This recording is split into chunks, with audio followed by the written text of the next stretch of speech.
Let's talk about acid-base physiology. Metabolic acid-base disorders causes bicarb alterations.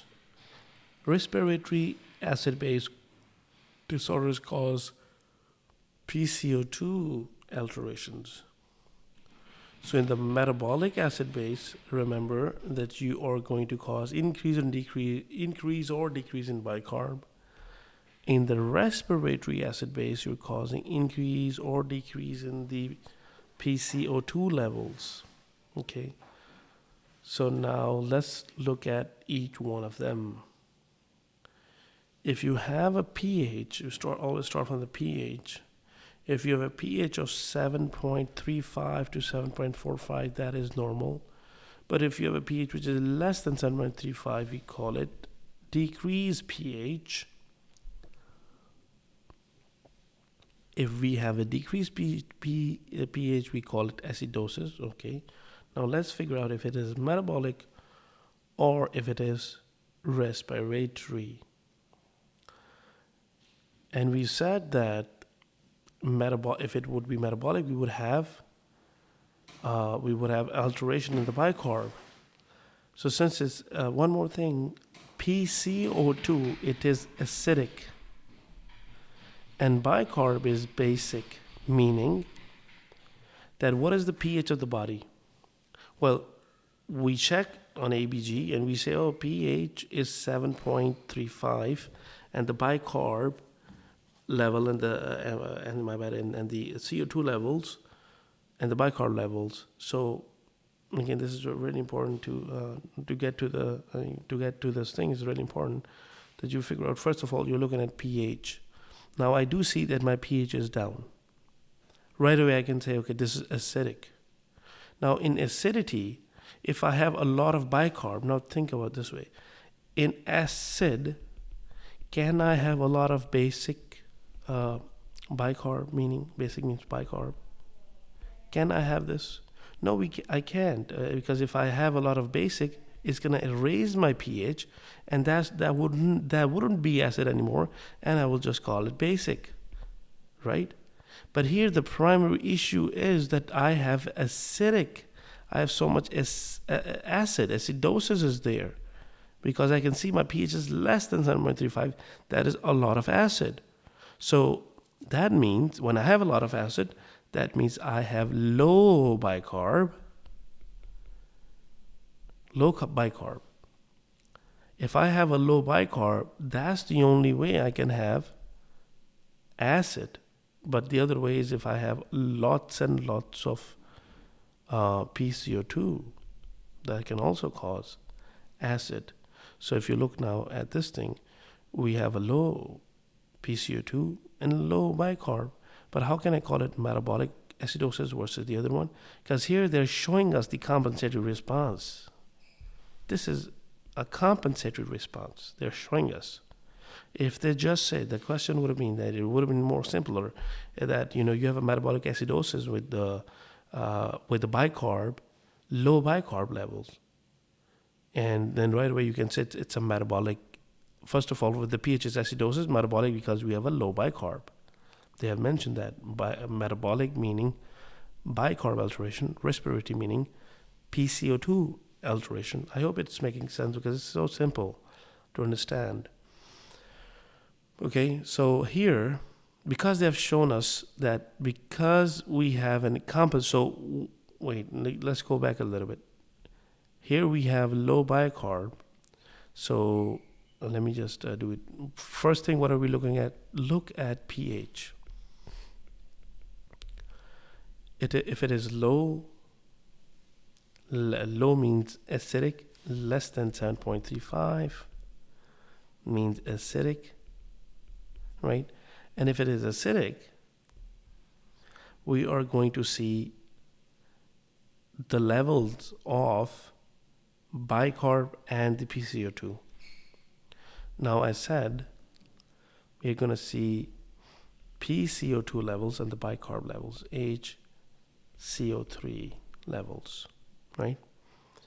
And to cause that acidity, just on top of your mind, you can say either we have to have increase in acids that can cause acidity, or we have to have decrease in bicarb that can cause acidity, right? So now look at this graph. Check arterial pH. Less than 3.5, you know it is acid.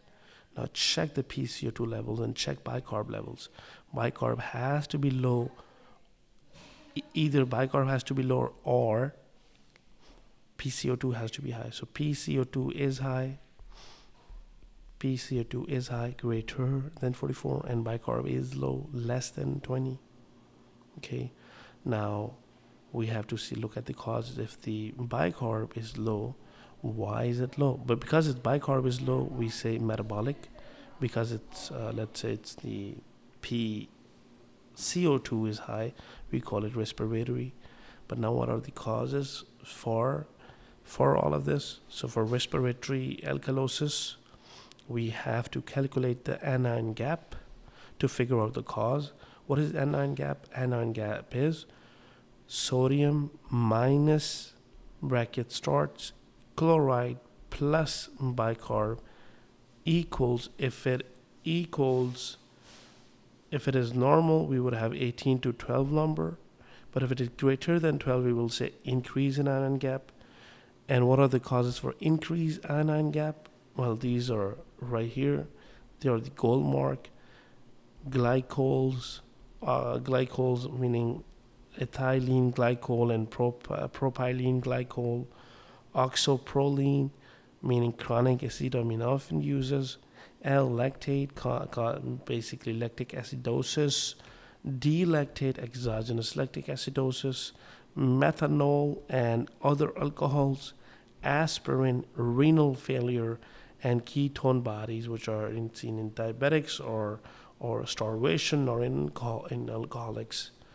That these all would give us, when we check them, why this anion gap formula, we get to know that it is going to give us the answer greater than 12, and that greater than 12 we will have increase in anion gap, and these are all the causes for increased anion gap metabolic acidosis.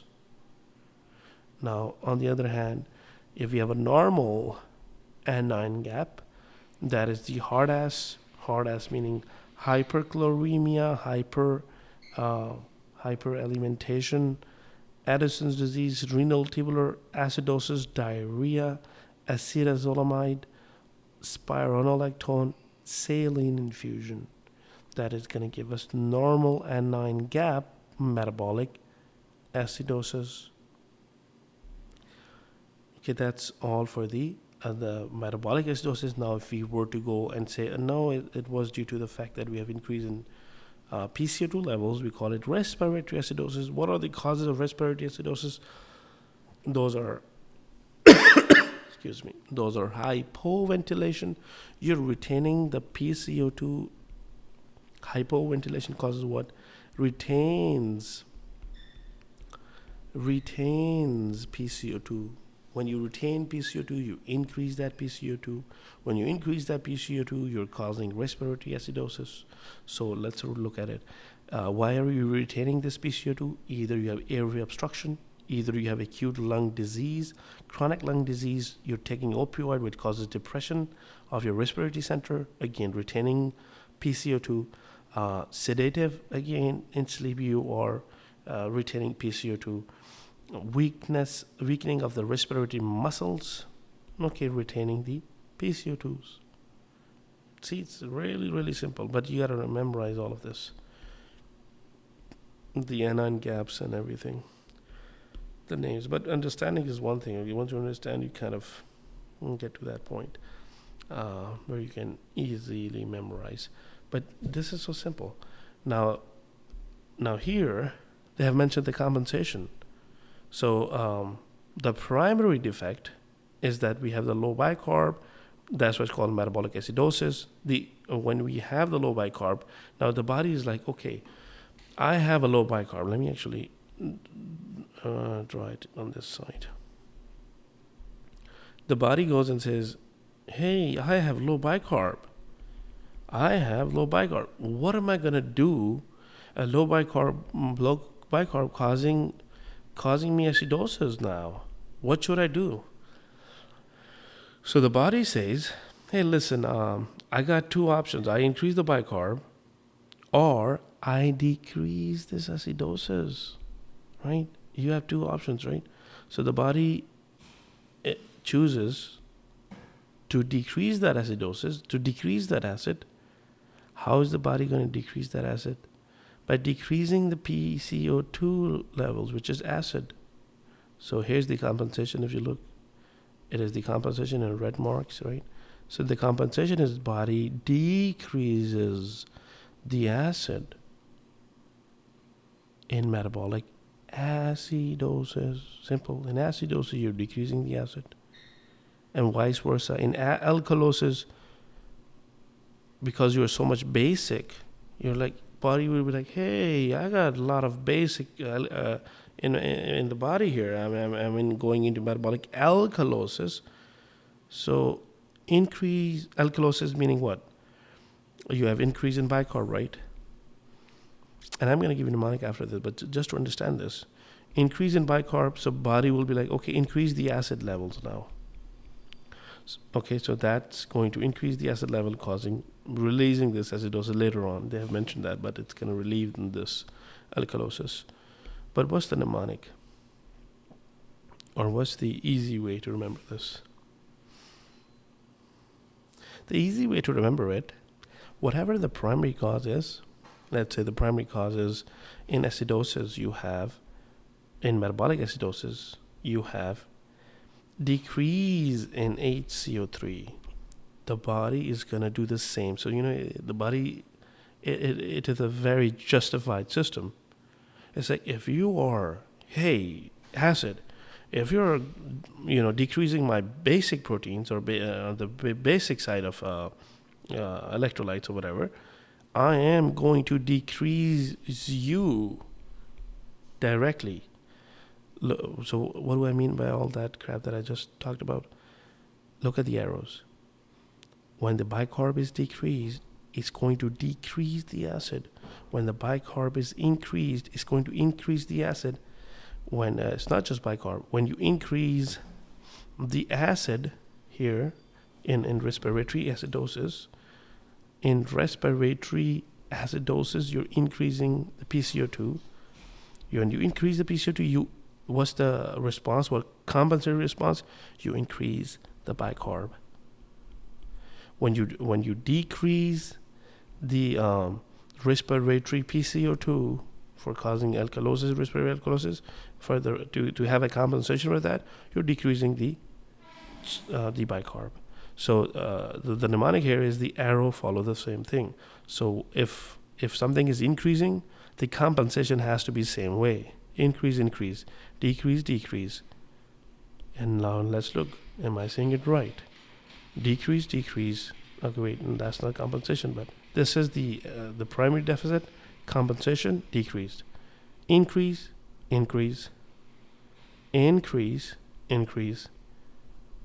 This is the primary. Decrease.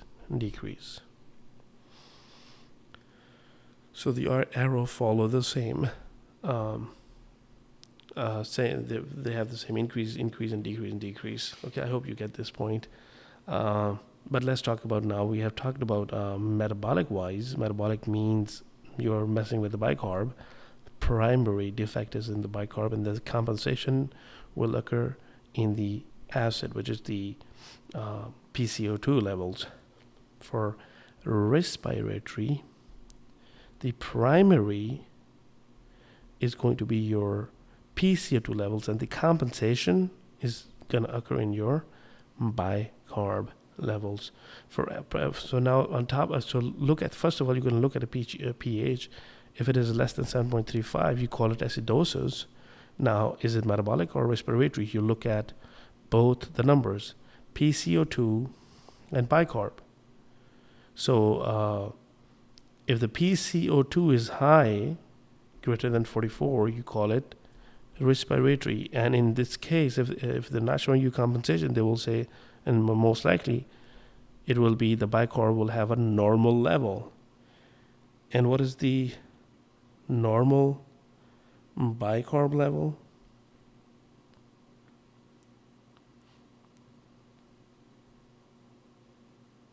That is the 22 to 28.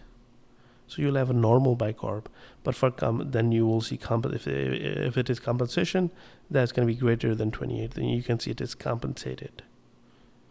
Okay, but they're not gonna give you this. They will ask you what is the compensation. So that will be asked, not shown, not given, so that you don't confuse or think more. But I think this is pretty much, I think we're pretty clear on this one. But let's just quickly read this. Metabolic acidosis, you have low bicarb. The compensatory response is hyperventilation. When you hyperventilate, guess what? You're throwing out all of that acid out. That all PCO2 will be out. Bye-bye to the PCO2 because of hyperventilation. That is immediate effect. But for metabolic alkalosis, again, you have increase in alkalosis, mean increase in ACO3 levels. Compensation wise, you are going to hypoventilate. That means you're retaining that PCO2. That is again also immediate effect. But for respiratory acidosis, respiratory meaning PCO2 is high. PCO2 is high. What is the compensatory response? That the renal is going to increase the bicarb reabsorption, but this is delayed because it takes time for all of this to work, as compared with the immediate effect of just increasing the respiration and causing hyperventilation versus hypoventilation and all that. For respiratory alkalosis, again, respiratory alkalosis decreases the bicarb absorption, which is also delayed. Now here, Henderson-Hasselbalch equation is pH equals 6.1 plus log bicarb divided by 0.03 partial pressure of CO2. Predict respiratory compensation for a simple, let me erase this. Predict respiratory compensation for simple metabolic acidosis can be calculated using the Winter's formula. If measured PCO2 greater than the predicted PCO2, the concomitant respiratory acidosis, if measured PCO2 less than predicted CO2, leads to concomitant respiratory alkalosis. So they're talking about concomitant, basically having both at the same time. So that is the PCO2 equals 1.5, and you have to check it out by putting the bicarb plus 8 plus minus 2, and through that you can see if it is both are having at the same time or not. But here we talked about the acidemias, and let's talk about the alkalemias. If the pH is greater than 7.45, we again look at the CO2 levels and bicarb levels. If the PCO2 is less than 36, we call it respiratory alkalosis, right? Because the pH is high. Alkalosis, respiratory, because the PCO2 is low, right? And what are the causes for that? We are throwing a lot of PCO2 out. That's the cause. So hyperventilation, maybe doing an anxiety panic attack increases respiratory rate and causes a lot of that hyperventilation.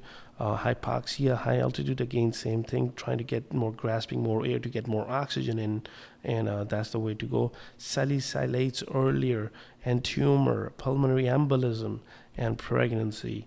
And as far as the bicarb goes, increase in bicarb causes alkalemias, leading to alkalosis because of high pH, metabolic because high bicarb. We have to check urine chloride levels. If the chloride levels are greater than 20, then we call it saline resistant. If they are less than 20, we call it saline responsive. Saline resistance causes are hyperaldosteronism, Bratter, Gittleman, current loop thiazide diuretics. Saline responsive or vomiting, recurrent loop thiazide diuretic or antacids. And this is a nice graph to show you what we have talked about.